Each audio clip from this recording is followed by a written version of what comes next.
Quand le Seigneur proclame « C'est à moi que vous l'avez fait », ici l'amour n'apparaît pas comme la norme suprême proclamée par le Christ, norme à laquelle tous, y compris le Christ, seraient soumis, mais la norme de l'amour, c'est lui-même. Elle commence avec lui et subsiste par lui. Sans lui, cette norme n'existe pas. Et tout ce que l'on peut dire à ce sujet en partant de prémices humaines et philosophiques ne s'applique pas plus à cet amour dont il est question ici que la divinité du firmament ne peut se confondre avec ce que le Nouveau Testament appelle le Père ou l'enchaînement des événements, avec ce qui sera appelé sa providence. Maintenant s'ouvre toute la singularité, disons même l'énormité du message chrétien au sujet du jugement.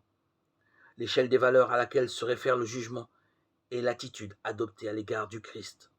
Loyauté, justice, fidélité au devoir, pureté ou toute autre valeur morale n'est en fin de compte qu'attitude qui lui est due.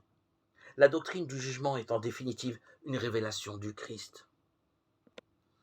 Et nous reconnaissons la tâche que cela suppose de devenir chrétien.